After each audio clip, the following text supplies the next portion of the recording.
معنی ہے وہی جو معنی سمانت کا ہے، وہی معنی آمنہ کا ہے۔ اور وید کے اندر یہ بھی ذکر کیا گیا ہے کہ وہ کال کی اوتار جو آئے گا تو اس کو بھگوان ایک گار میں، ایک خو میں، ایک قاصد کے ذریعے پڑھائے گا۔ جب آپ حدیثوں کو دیکھیں گے، قرآن کی تفسیروں کا مطالعہ کریں گے تو پتہ چلے گا کہ غار حرا کے اندر جناب جبریل علیہ السلام آئے تھے اور یہ قاصد بن کر آئے تھے۔ پڑھانے والا خدا ہے اور پڑھنے والا محمد مصطفیٰ ہے۔ اس کے بعد اس وید کے اندر یہ بھی کہا گیا ہے کہ اس کال کی اوتار کو، اس آنے والے کو بھگوان ایک تیز رفتار گھوڑا عطا کرے گا اور اس گھوڑا کے ذریعے سے وہ ساتوں آسمان کا سیر کر آئے گا۔ آپ معراج کے واقعہ کو دیکھیے، رسول چلے گئے براق پر، اس کی تیز رفتاری کیا تھی؟ اگر میں اس موضوع پر بحث کروں تو بات لمبی ہو جائے گی، مگر اتنا تو معلوم ہے کہ حضور علیہ السلام ساتوں آسمان کو کیا عرش معلیٰ تک پہنچ گئے اور عرش معلیٰ سے بھی اوپر لامکہ تک پہنچ گئے۔ اب آئیے یہاں پر یہ سوال پیدا ہوتا ہے کہ حضور کی آمد کی کوئی نشانی موجود تھی؟ حضور کی آمد کی کوئی پہچان موجود تھی؟ تو تاریخ بتاتی ہے، اتہاس ساکشی ہے کہ طب اول ہجری کے 12,000 علماء نے تو مدینہ کی زمین کو سون کر بتا دیا تھا یہ نبی آخر الزمان کی ہجرت گاہ ہے، یہاں پر نبی کو تشریف لانا ہے۔ اب ایک سوال پیدا ہوتا ہے، کیا اس نبی کی آمد کی گواہی کسی نے دی؟ تو تاریخ بتاتی ہے کہ آپ کی آمد کی گواہی دی آدم صفی اللہ نے، آپ کی آمد کی گواہی دی نوح نجی اللہ نے، آپ کی آمد کی گواہی دی موسیٰ کلیم اللہ نے، آپ کی آمد کی گواہی دی عیسیٰ روح اللہ نے، آپ کی آمد کی گواہی دی زکریا نبی اللہ نے، آپ کی آمد کی گواہی دی ابراہیم خلیل اللہ نے، آپ کی آمد کی گواہی دی اسماعیل ذبیح اللہ نے۔ لیکن میں ٹنکے کی چوٹ پر کہتا ہوں، صرف انبیاء نے نہیں، صرف اولیاء نے نہیں، بلکہ کان کھول کر سن لو، حضور کی آمد کی گواہی بھی گوتم بدھ نے بھی دی ہے، گوتم بدھ نے بھی دی ہے۔ اب سوال پیدا ہوتا ہے یہ گوتم بدھ کون ہے؟ گوتم بدھ بدھ دھرم کا ایک پروش مہان ہے، بدھ دھرم کا ایک بھگوان۔ آج بھی بدھ دھرم کے لوگ گوتم بدھ کو بھگوان مانتے ہیں۔ گوتم بدھ کے دربار میں ایک غلام رہتا تھا، زبان سنسکرت میں ہے، سنسکرت کے جملے سب کے پالے نہیں پڑیں گے۔ جب غریب نواز ہندوستان کی دھرتی پر تشریف لائے تو انہوں نے کیا دیکھا؟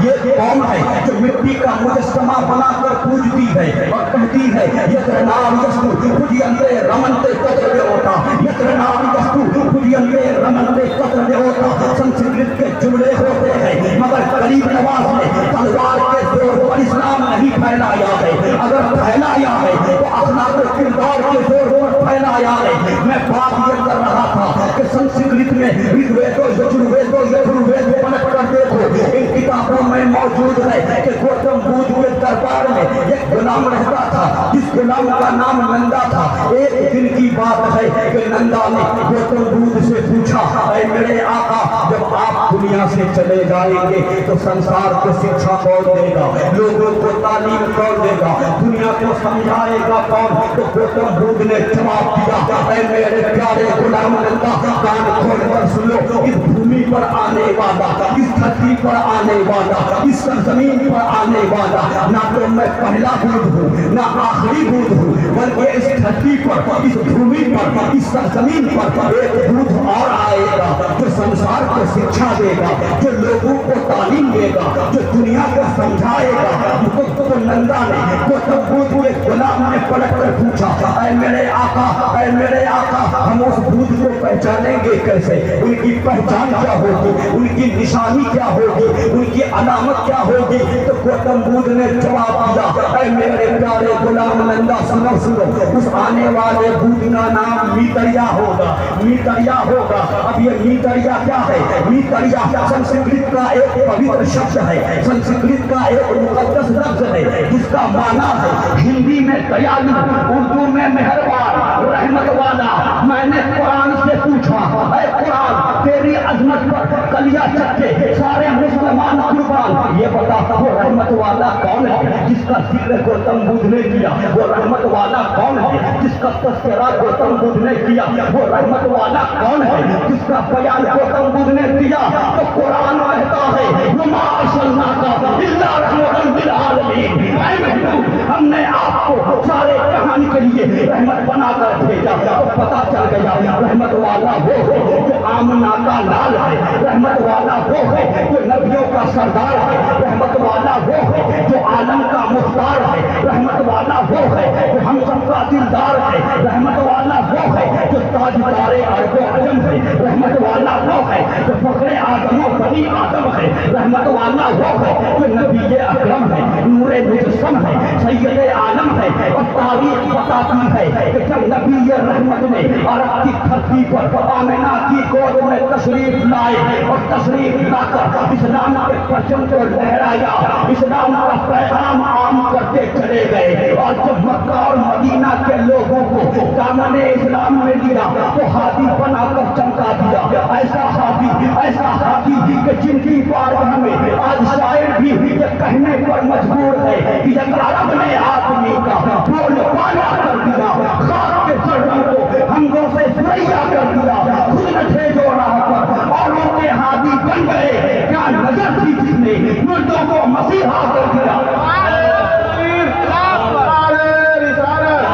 جشن عید میلاد النبی، جشن عید میلاد النبی، مفتی احمد صاحب سرنانی، نعرہ تکبیر، نعرہ رسالت۔ تو میں اپنے موضوع کے مطابق یہ ثابت کر دیا کہ ہم سب کے پیغمبر کا ذکر رگ وید میں، یجروید میں، یجروید میں موجود ہے۔ اس لیے جو پڑھے لکھے ہیں اور جس کا دل ایمان کے نور سے منور ہوتا ہے وہ سمجھ جاتا ہے کہ جن کا تذکرہ ہماری کتابوں میں ہے وہ کوئی اور نہیں ہے، وہ تو آمنہ کا لال ہے، وہ تو نبیوں کا سردار ہے، اور وہ ایسے نبی ہے کہ جن کے برابر کوئی نہ ہو سکا ہے نہ کوئی ہو سکے گا۔ اس لیے جو اشرفی میاں نے کٹھوچا کی زمین سے کہا تھا کہ مثال مصطفیٰ کوئی پیمبر ہو نہیں سکتا، اور ستارہ نواز چمکے مہر انور ہو نہیں سکتا، اور امام اہل سنت مجدد دین و ملت شاہ احمد رضا خان فاضل بریلوی فرماتے ہیں یا رسول اللہ، یا حبیب اللہ، یا نبی اللہ، میں آپ کو کیا کیا کہوں، سرور کہوں کے مالک ہو، مولا کہوں تجھے، واضح خلیل کا کھلے زیبا کہوں تجھے، تیرے تو وصف عیب تناہی سے ہے بڑی، حیران ہوں میں شاہ